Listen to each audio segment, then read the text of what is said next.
Hoje coube-nos um tema um tanto difícil, falarmos sobre o capítulo 21, falsos cristos e falsos profetas.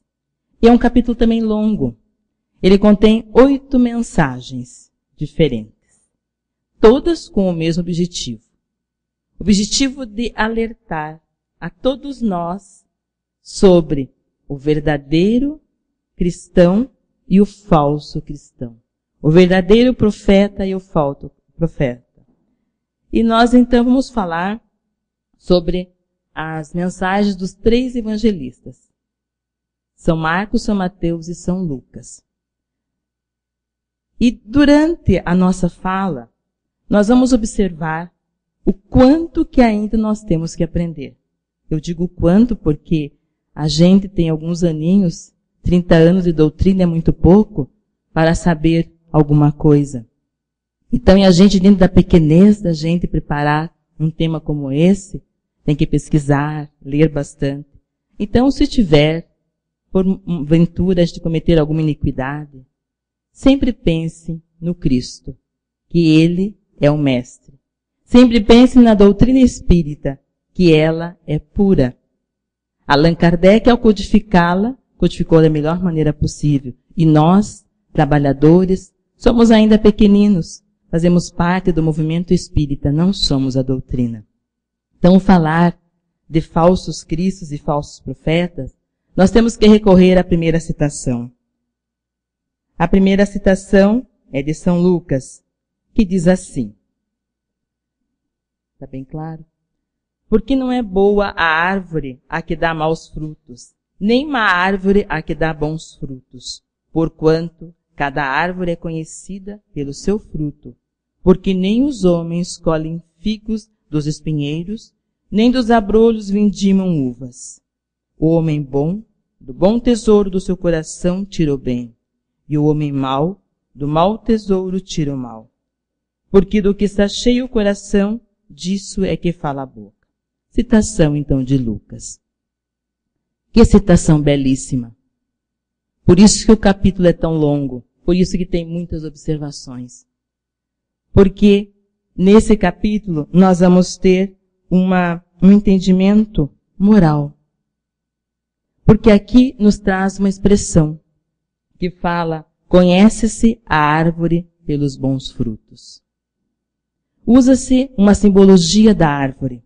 A árvore para designar nós, seres humanos, o homem sobre o planeta Terra. E diz que os frutos são as nossas ações. Então nós estamos aqui, nessa citação presente, como árvore e como fruto. Se a árvore dá maus frutos, é porque ela não é boa. Se a árvore dá bons frutos, é porque ela é boa. E nós vamos nos analisar agora. Como é a nossa árvore? Para uma árvore dar bons frutos, em primeiro lugar, ela tem que ter um solo fértil. Como que tem que estar um solo fértil? Bem adubado. Para adubar este solo, o que é necessário? O aprendizado. É necessário a fé. É necessário nós estarmos prontos para as mudanças. Como está o solo da nossa árvore? A nossa árvore está com as raízes expostas? Se a árvore estiver com as raízes expostas, fica com o tronco fraco, a qualquer vento ela poderá ruir, cair sobre uma casa, sobre uma pessoa, sobre um carro. Como está a minha árvore? E é bastante importante que quando Lucas coloca essa citação, ele quer dizer que nós somos, todos esses frutos são os nossos atos, as nossas ações. São a nossa maneira de pensar, de ver o mundo.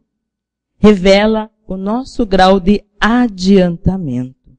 O nosso grau de evolução. Que nós estamos aqui para evoluir. Nós nascemos, crescemos, nos formamos, temos as nossas profissões e chegamos através da profissão no máximo que nós podemos e vamos evoluindo um pouco nessa encarnação, um pouco em outra, mais outra, até conseguirmos entender um pouquinho o ensinamento de Jesus. E quando a árvore é má, ela também vai passar palavras más. Nós temos que tomar cuidado com as palavras, porque as palavras saem do nosso coração. Se o nosso coração é mau, as nossas palavras também são más. Uma palavra bendita traz a fraternidade, traz o entendimento, traz o amor. Uma palavra maldita, mal expressada, traz discórdia, traz rancor. E nós, quando falamos alguma coisa e ofendemos o outro, nos dá uma dor tão grande no coração. Por quê? Porque nós já somos árvores fortes. Já somos árvores que já buscamos a perfeição. Agora, quando não buscamos a perfeição, as palavras nós dizemos e se o outro se ofendeu ou não se ofendeu, não é problema nosso. Eu lembro de uma situação, enquanto estava trabalhando, que me levaram na direção um aluno que estava dormindo na sala de aula e indisciplinado. E ele chegou, claro que a gente tem que dar as broncas da gente, como sempre, né? Não tem paciência para ouvir. E eu tive naquela oportunidade um momento muito triste que eu disse palavras na alção para ele. Eu disse para ele, você vem com esse olho vermelho, deve ter puxado uma maconha legal hoje, né, cara? Ainda vem atrapalhar a sala de aula. Ele disse, não, professora. Eu trabalhei a noite inteira. Trabalhou nada, você está mentindo para mim. Fiz advertência por escrito e mandei para a sala. E os anos se passaram. Naquela época ele devia estar, acho que na 7ª série, 8ª série. E teve reeleição para diretor. E eu era candidata novamente. E a gente fica no pátio conversando e ele veio conversar comigo. Sabe, professor Isaura, que até hoje estou magoado com a senhora. É por quê? Ah, porque a senhora me disse umas palavras uma vez que eu não gostei. Me chamou de maconheiro. Eu falei, eu? Jamais diria isso. Só se for em um momento de muito despreparo, porque eu não sou acostumado a ofender os outros. Ele falou assim, pois é, eu estava com os olhos vermelhos, porque eu tinha trabalhado a noite inteira e vim para a aula. E estava cansada, e a aula estava muito chata e eu fiquei indisciplinado. Mas hoje eu estou aqui, ó, para te mostrar. Estou uniformizado. Sou já soldado e vou seguir a carreira militar. Pensem como ficou meu coração pelaquela palavra maldita. Eu conversei com ele, pedi-lhe desculpa. Naquela época eu acho que eu não estava tão preparada como estou hoje. Comecei a conversar até da minha vida como religiosa e ele escutou. Eu falei, peço-te perdão, porque às vezes a gente comete iniquidades. E ele sorriu, me abraçou. Daí um pouco ele voltou e falou, você sabe, eu fui lá e coloquei teu nome na urna. Porque eu confio que realmente você tenha melhorado muito daqueles anos para cá. Então, quando eu li essa citação, eu me lembrei desse querido aluno, que eu hoje não ouvi mais, né? Já faz muitos anos isso. Mas eu não esqueci dessa história. Porque nós temos que ser boas árvores para dar bons frutos. E os erros que cometemos são para que nós mudemos o adubo que estamos usando na nossa árvore. A nossa árvore tem que ser forte. Como é gostoso quando a gente está embaixo de uma mimoseira e a gente só levanta a mão, puxa a mimosa, descasca e chupa uma mimosa. Como uma jabuticaba, uma laranja, uma maçã. As árvores que dão bons frutos estão sempre rodeadas de pessoas. As que dão maus frutos estão sempre solitárias. Porque o bom é a gente sentir prazer de estar ao lado de pessoas que sejam árvores frutíferas. E a próxima citação é de São Mateus. Ele diz assim, guardai-vos dos falsos profetas, que vêm a vós com vestidos de ovelha, e por dentro são lobos roubadores. Pelos seus frutos os conhecereis. Porventura, os homens colhem uvas dos espinheiros, ou figo dos abrolhos? Assim toda árvore boa dá bons frutos, e a árvore má dá maus frutos. Não pode a árvore boa dar maus frutos, nem a árvore má dar bons frutos.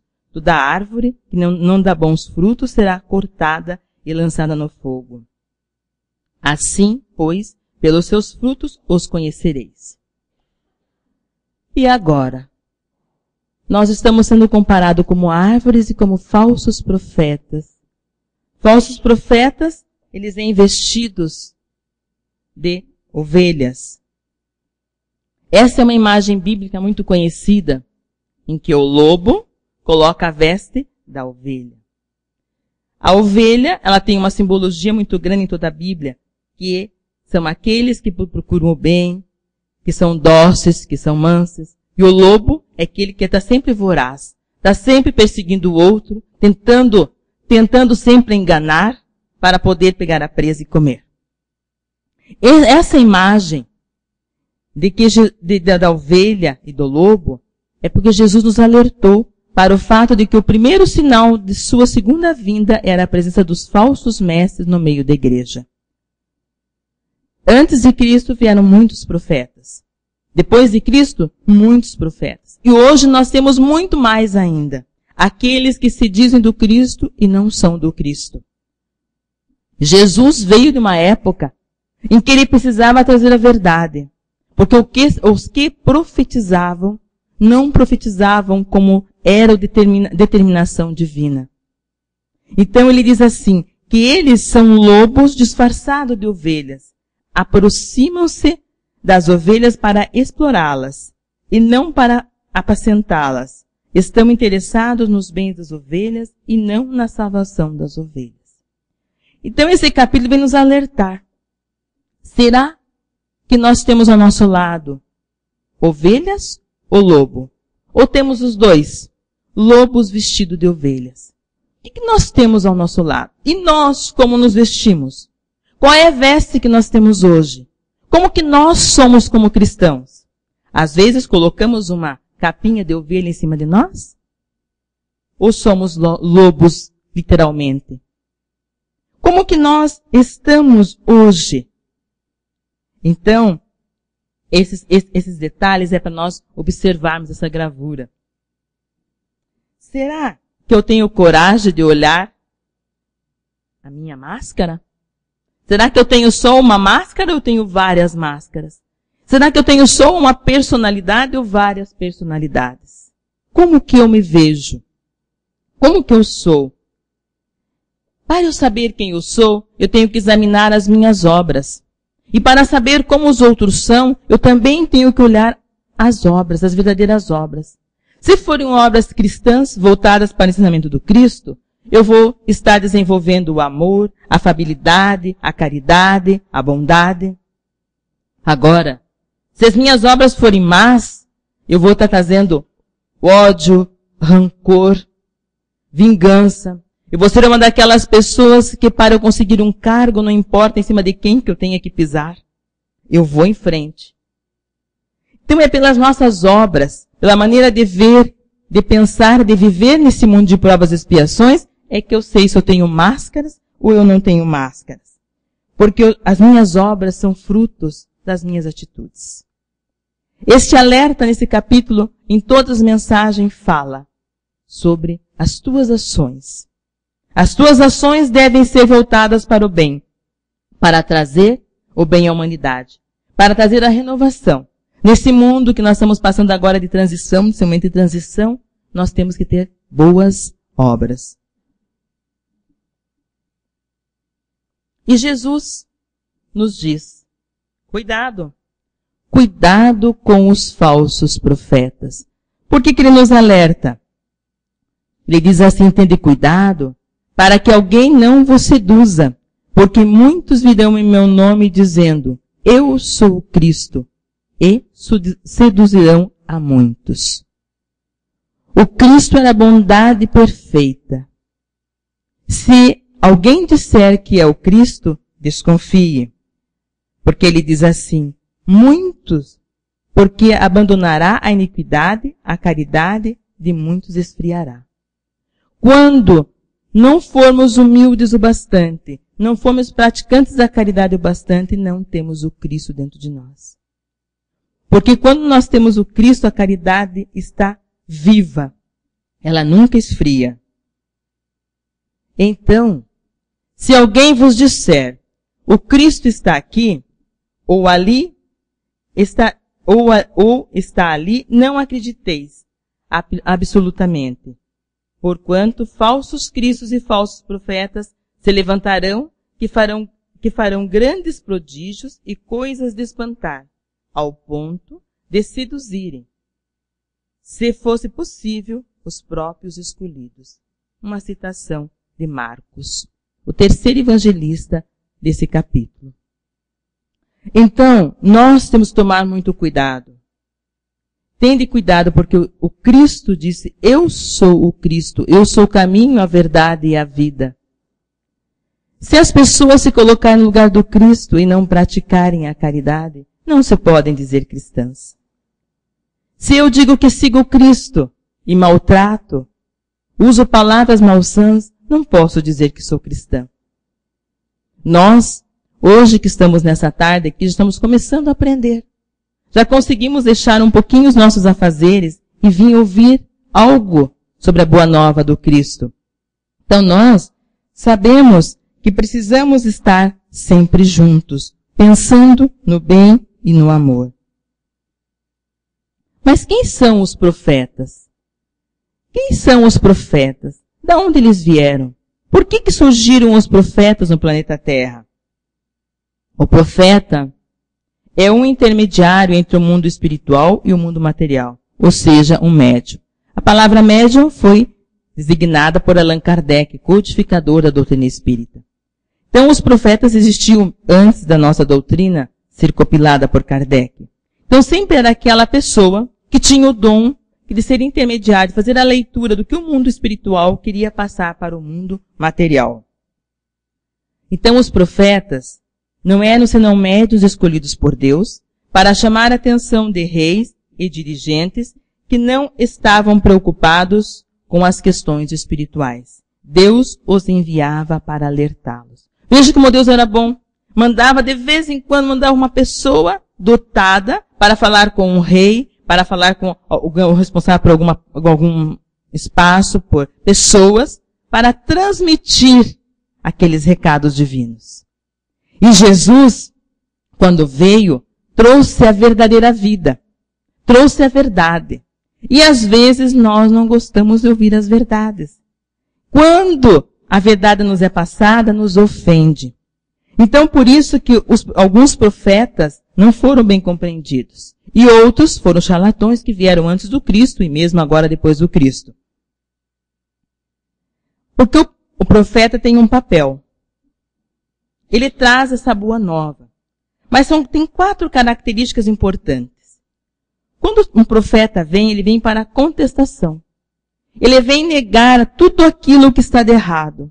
Ele vem debater, mas ele sabe como debater. Ele debate com sutileza, com amor, com carinho. O papel do profeta é trazer a consolação, é consolar, é poder abraçar, é poder compreender, é poder ouvir, é envolver a pessoas de bons fluidos. Outro papel do profeta é encorajamento. É dar coragem, é dizer siga em frente, porque você pode. Você tem a fé e a força dentro de si, você tem o teu livre-arbítrio. O verdadeiro profeta traz o homem de volta ao caminho de Deus. Então nós trazemos essas características do profeta, porque nós que aqui estamos, viemos de várias religiões. Temos irmãos que estão vindo hoje pela primeira vez na nossa casa espírita. Temos irmãos que estão vindo de outras religiões, que tiveram outras formações, quer católicas, quer evangélica, quer umbandistas, e que hoje estão na doutrina espírita. E passaram por várias experiências. E com certeza estão repensando. Se por onde eu passei, eu tinha um profeta que me ajudava, que me dava força, que me consolava, que me mostrava o verdadeiro caminho divino. Então, esse é o nosso objetivo hoje. O que é passado é passado. Nós temos que pensar nesse momento para ver o que nós podemos fazer. Então, falando dos falsos profetas, nós vamos ver os falsos cristos. São aqueles que, embora divulguem a mensagem cristã, não se propõem conscientemente a vivenciá-la usando-a para fins pessoais e visando a obtenção do poder. Todo e qualquer lugar que se diga cristão vai trazer a boa nova. Jamais poderá fazer uso da palavra, da sua posição, para angariar meios financeiros, para angariar coisas pessoais, para procurar crescer, o seu nome crescer ao trazer a palavra de Deus. Este é um falso Cristo. Outra situação de falso profeta são todos aqueles que, conscientes do que fazem, conhecedores da verdade, negam o erro por orgulho, interesse e até por maldade. Então, às vezes, as pessoas cometem erros gravíssimos, mas escondem.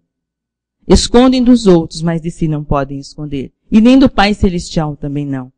Então, são pessoas que ficam vivendo em cima da mentira. E isto é contra os ensinos de Jesus.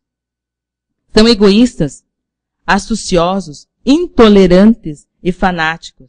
Serve-se de todos os meios para prevalecer suas ideias, confundindo as almas simples e confiantes.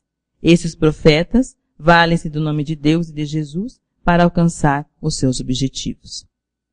Então, aqui nós colocamos algumas ideias para que nós reflitamos e pensamos. O que nós queremos para nós? E para nós só temos o nosso mestre, que é Jesus. Jesus, que é o médico nosso das almas, que nos ensina e nos traz o verdadeiro caminho para todas as nossas situações. E Hannah Med, no seu livro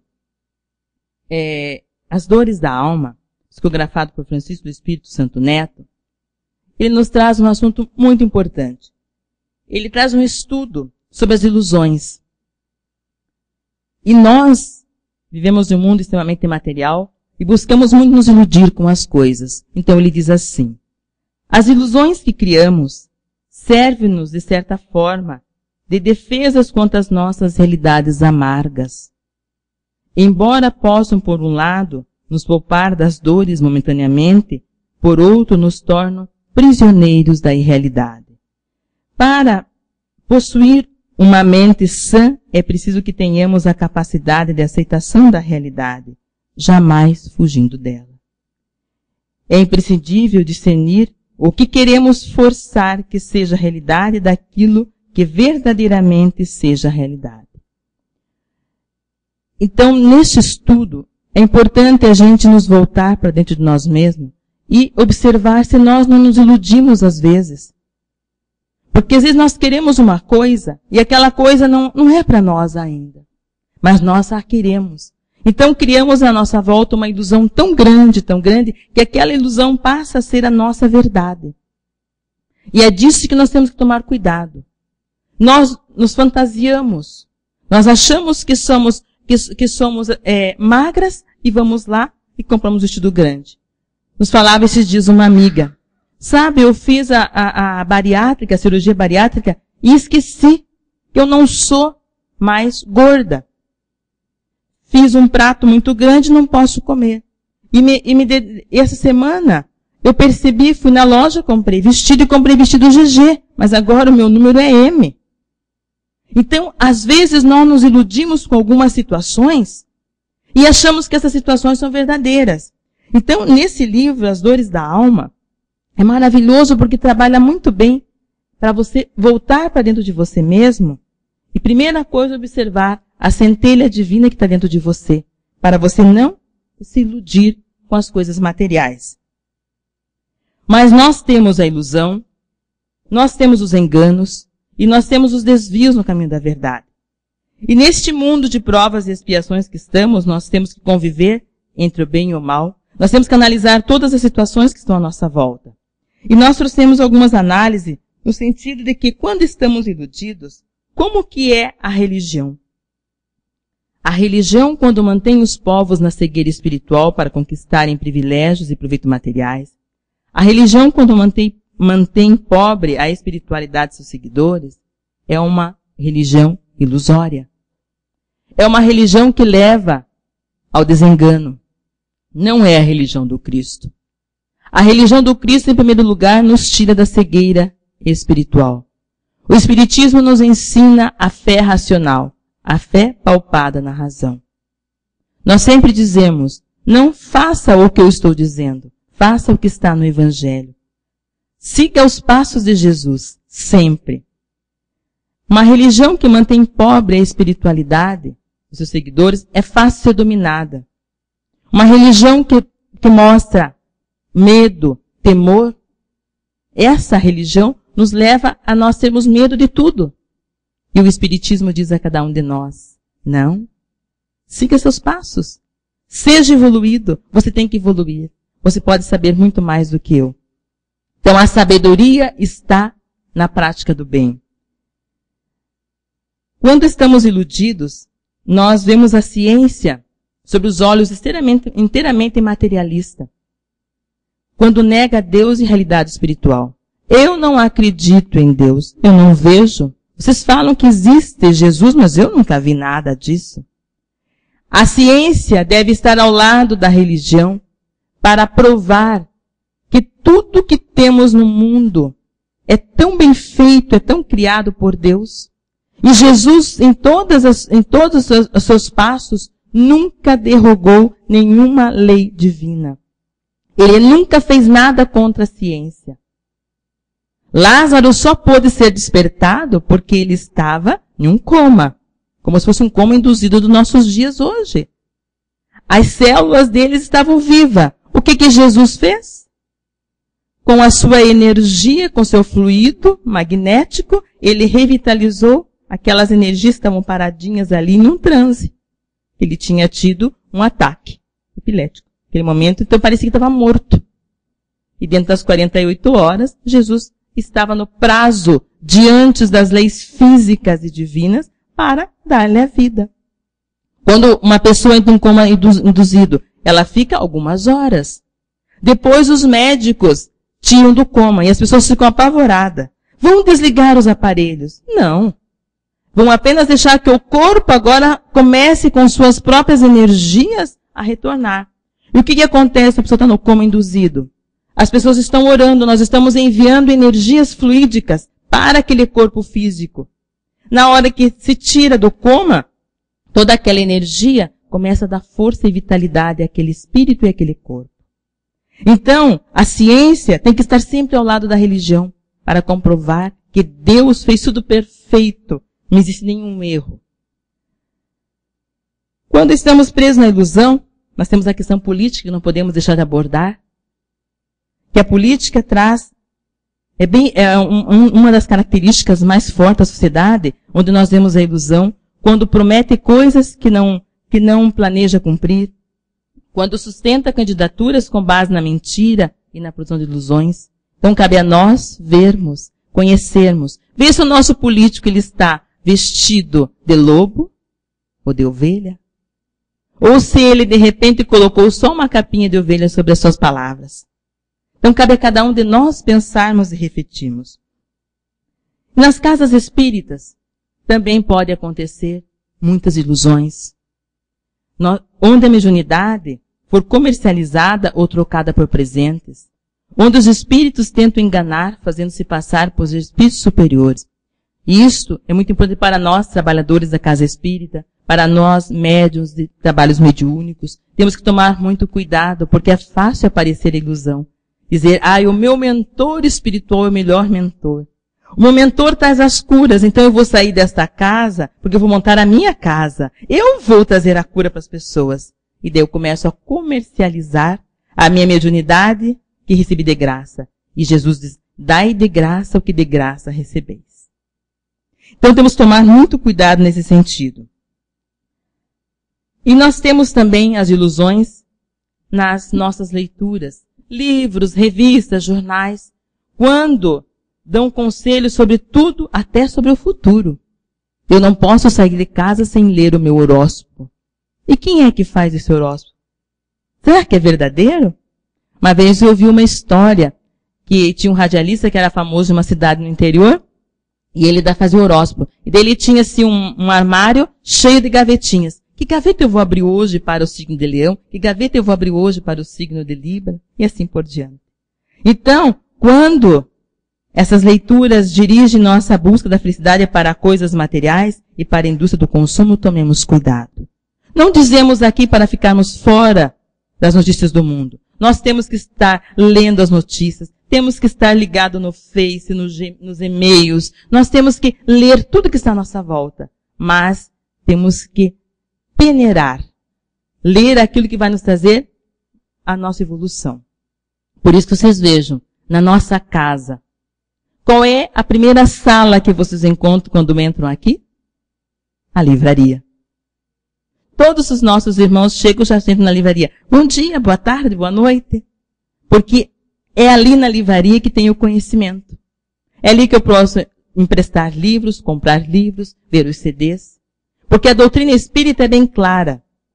Irmão, amai-vos. Irmão, instruí-vos. E a instrução é tudo. Se vier alguém falar alguma coisa para mim, eu tenho conhecimento, eu posso humildemente explicar e dizer que está errado. Eu não vou estar presa a nenhuma ilusão. Porque nós, às vezes, temos as armadilhas psíquicas em que nós mesmos caímos por não conhecermos devidamente o funcionamento da nossa psique, da psique humana. Nós usamos máscaras sociais. Quando você se conhece, quando você sabe o que é bom para você, você não usa máscaras. Você tem coragem de sair dizendo, eu sou espírita. Eu acredito na reencarnação. Eu acredito no Pai misericordioso e bom que jamais vai me abandonar. Então são essas ilusões que nós precisamos deixar de lado. Isso são apenas alguns alertas. Por favor, irmãos, não estamos aqui criticando ninguém. Só alertas para que nós repensemos as nossas atitudes, para que possamos pensar de maneira diferente. Porque às vezes nós colocamos a culpa nos espíritos. Ah, eu sou assim porque eu sou obsediada. Eu tenho um espírito que me acompanha, um obsessor. Por isso que eu sou grossa, por isso que eu sou estúpida, por isso que eu não amo ninguém, por isso aquilo, mas aquele outro. Então nós colocamos a desculpa nos espíritos. Mas, na Epístola de São João nós temos o seguinte conselho. Não criais em qualquer espírito. Experimentai se os espíritos são de Deus, porquanto muitos falsos profetas se têm levantado no mundo. Então não creio nas minhas palavras, creio nas palavras que estão no Evangelho. Creio no que Jesus deixou dito para cada um de nós. Isso é que é importante. E nós vamos nos renovando. Nós não vamos aceitando qualquer coisa, não. Um povo culto é um povo que vai para as ruas. Estão se estranhando hoje a postura dos brasileiros que vão nas ruas para lutar. Mas vejam quanto que está crescendo a evolução intelectual do nosso país. O nosso país agora já sendo reconhecido como um país culto. Nós já estamos importando tecnologias, pesquisas, etc. Por quê? Porque nós estamos nos preparando para esse mundo de transição. Então, como distinguir o verdadeiro profeta do falso profeta? Como que podemos fazer a distinção? Pelos seus frutos. Toda árvore boa produz bons frutos, porém a árvore má produz frutos maus. E aí temos uma imagem de uma árvore. E não podemos melhorar mais essa imagem, a imagem está muito escura. Mas é uma árvore de troncos bem frondosos. E com muitos galhos, representando o nosso cérebro. Nós damos de conta que somos nós ali, com os pés das nossas raízes, uma terra fértil, firme, forte, nosso tronco firme, segurando a nossa cabeça, que é o nosso cérebro, aonde estão todas as nossas ideias, estão todas as funções do nosso corpo. Se alguma moléculazinha, algum pedacinho do cérebro não funcionar, nós paramos de mexer o braço, paramos de mexer a perna, não pensamos, não comemos. Todas as funções do cérebro são importantes. Então, por isso que nós temos que ter uma terra fértil para um tronco seguro, com galhos, folhas e frutos bons. Porque assim é que se conhece. Dessa maneira, então, nós precisamos conhecer uma boa árvore, um bom cristão, pelo caráter da pessoa, pela finalidade do que é revelado e pela importância da revelação. Assim se conhece um verdadeiro profeta. É dessa maneira que nós podemos seguir em frente. E Emmanuel nos diz assim, no livro da Esperança. Forçoso distinguir sempre o exterior do conteúdo. E nós temos muita dificuldade. Nós vamos muito pela aparência.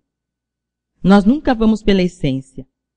Nós vamos comprar uma roupa e, ai, tá tão bonitinho, tá bonito esse colorido, né? E tá barato, tá em oferta, 50% de desconto. A gente compra a roupa. Chega em casa, provou, sentou, já rasgou um pouco da costura. Quando vai lavar, então, pior ainda, nem colheu, tudo não serve mais na gente. Então, nós temos que tomar cuidado de não ir só pelo exterior, mas analisar o conteúdo. O exterior atende à informação e ao revestimento. Conteúdo, porém, é substância e vida. Conteúdo é a vida. Quem eu realmente sou? Quem eu sou por dentro? Exterior, em muitas ocasiões, afeta unicamente os olhos. Conteúdo alcança a reflexão.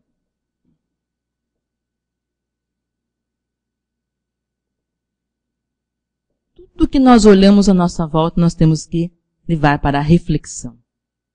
Isso é positivo, isso é negativo. Sempre, em todos os momentos. A casa pode impressionar pelo feitio. O interior, contudo, é que ele decide o aproveitamento. Às vezes nós olhamos uma casa tão linda e dizemos assim, nossa, que mansão maravilhosa, deve ter tanta felicidade nessa casa. Ai, como eu queria ter uma casa assim. Como eu queria ter essa casa. E você, ao entrar dentro daquela casa, você vai ver discórdia, cama desarrumada, pia bagunçada, banheiro sujo. Então nós temos sempre que olhar o interior. O exterior consegue enganar. Um frasco indicando medicamento é capaz de trazer corrosivo. Uma bolsa aparentemente inofensiva pode encerrar uma bomba. A gente não para pensar.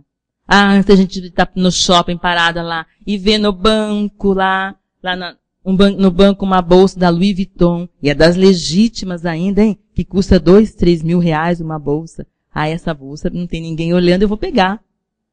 Quando eu pego a bolsa, estoura uma grande bomba e eu destruo um shopping. Então a gente tem que tomar cuidado, não olhar só o exterior, mas olhar também o interior em todos os momentos. O conteúdo, entretanto, fala por si. A essência disso está naquilo em que é ou não é. Ou eu sou ou eu não sou. Ou eu sou cristão ou eu não sou cristão. Eu tenho que pensar muito sobre isso. E o que se busca, então? Concluindo nossos trabalhos, o que se busca? O que a gente busca hoje? Por que os falsos profetas insistem em fazer seu mercado? Por que tem tanta gente aí profetizando? Por que tem tanta gente ganhando dinheiro em nome de Jesus? Mas devíamos perguntar ainda, o que nos impulsiona a sermos seus clientes? Por que ainda buscamos os falsos profetas? Que tipo de profeta nós buscamos? O que nós queremos para a nossa vida? Pois é. Somos vítimas de falsos profetas, porque seu discurso vai ao encontro dos nossos desejos. E agora nós chegamos em uma parte da mais importante, dos nossos desejos. Foi por isso que talvez Jesus tenha achado importante nos alertar quanto aos falsos profetas, porque por trás deles, dando-lhes suporte, encontra-se a principal de nossas fraquezas, os nossos desejos. Os falsos profetas são apenas depositários dos desejos que nos afastam do caminho. Se eu quero, ele nos traz. E o que vem a ser os desejos? Desejo é aquilo que eu quero. E eu olho da maneira que eu quero. Eu vejo da maneira que eu quero. E daí eu trouxe essa imagem. Essa imagem é uma imagem bem conhecida do movimento ilusionista de ilusão, de muitas ilusões. Tem duas imagens sobrepostas nessa imagem. Muitos conhecem. Conseguem ver duas imagens?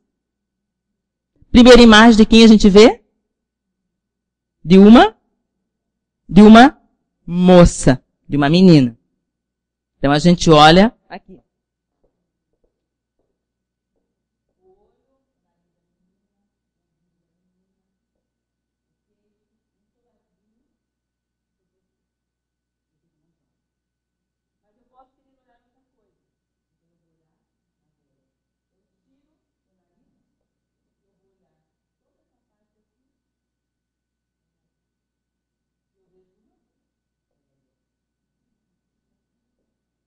Consegue ver a velha? Só tirar a pontinha do nariz dos olhos. Aqui está o olho da velha.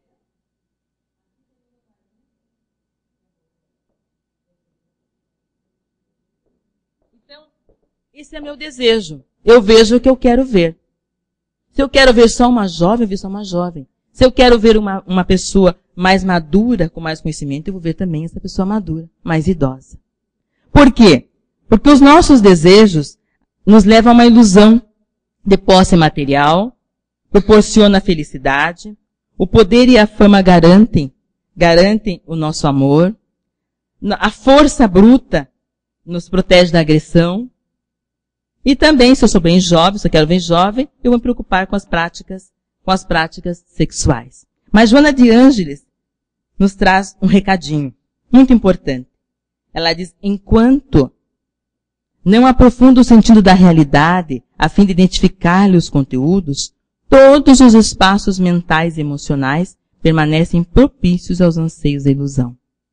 Então vamos ocupar o nosso tempo, vamos ocupar todos os nossos espaços do cérebro com o Cristo verdadeiro. Só Ele pode ocupar todos os espaços e nos livrar da ilusão. E trazer para nós desejos bons, desejos elevados. Ele nos convida a interiorizar e repensar a nossa história, a repensar o nosso dia a dia. Tendes ouvido, mas eu vos digo, ou seja, há uma renovação no ensinamento. Eu vos digo, eu sou o caminho, a verdade e a vida.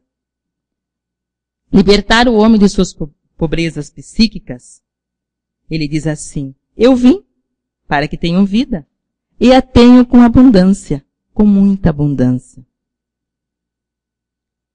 E Jesus, o Cristo verdadeiro, vem nos trazer uma revolução interior. Quem crer em mim, do seu interior fluirão rios de águas vivas. Imagine estar do lado de uma pessoa que parece uma fonte, que derrama aquela água fresca, que sabe dar um abraço, que sabe conversar, que sabe falar. Como não ficar do lado de uma pessoa que é agradável, que sempre tem um bom conselho? E Jesus diz, eu vim te trazer a interiorização e a revolução interior. Eu sei que já passei um pouquinho da hora, mas gostaria de terminar passando-lhes uma mensagem. 2013 já passou. E quando ele começou, nós estávamos como se fosse um livro em branco nas nossas mãos. Nós estávamos com aquele livro para escrever. Tudo o que nós queríamos. Nós tínhamos a liberdade de fazer o que nós queríamos. Então, no nosso livro, nós tínhamos a oportunidade de colocar um poema, uma frase. Tínhamos a oportunidade de colocar uma blasfêmia, de colocar um xingamento, talvez uma poesia e talvez até uma oração. 2013 já acabou. E nesse livro tem várias páginas. E agora, eu estou folheando 2013 e tenho vontade de chorar. Porque quantas coisas erradas eu fiz. E eu gostaria tanto de poder arrancar fora aquela folha aonde eu cometi iniquidades, erros, aonde eu fui grosseira, aonde eu não soube amar, não soube perdoar. Mas não adianta arrancar, já está escrito. Já está lá. Mas eu posso pegar este livro de 2013 e entregar nas mãos do Criador, do Pai de amor infinito, e dizer-lhes apenas 2 palavras: obrigado e perdão. E hoje, nós já estamos no 3º dia. No 3º dia do ano de 2014. Nos restam ainda 362 dias. E eu já estou com o livro novo nas mãos. Prontinho para eu escrever. Eu já perdi 3 dias se eu não escrevi nada de bom. Se eu não li nada de bom. Se eu não fiz uma oração. Se eu não abracei, se eu não perdoei, se eu não beijei. Eu já perdi 3 dias. Então, nós gostaríamos de trazer esta mensagem para que cada um de nós, vou passar um pouquinho para frente, para que cada um de nós pensássemos no Cristo. na reorganização do processo da construção das relações humanas. Eu vos digo, amai os vossos inimigos, bendizei os que vos maldizem, fazei bem aos que vos odeiam, e orai pelos que vos maltratam e vos perseguem. Eu te dou uma oferta de vida plena. Vinde a mim todos os que estáis cansados e oprimidos, e eu vos aliviarei. Tomai sobre vós o meu jugo, e aprendei de mim, que sou manso e humilde de coração, e encontrareis descanso para as vossas almas. Este é o Jesus que nós queremos. E ele diz assim, que seus dias sejam sempre repletos de paz, iluminados com a certeza que teremos o Mestre amigo, Jesus, a nos conduzir. E ele vem dizendo, siga-me. Siga-me em todos esses 362 dias que nós temos pela frente em 2014.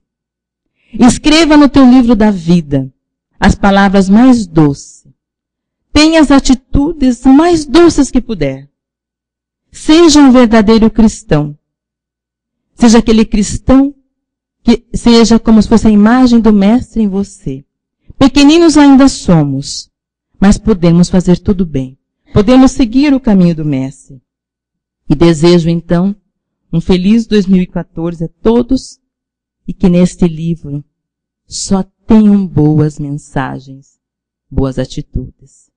Que nós possamos viver cada instante, cada minuto, como o Senhor Jesus ao nosso ladinho, pegando na nossa mão e dizendo, siga-me, porque eu estou aqui para te ajudar.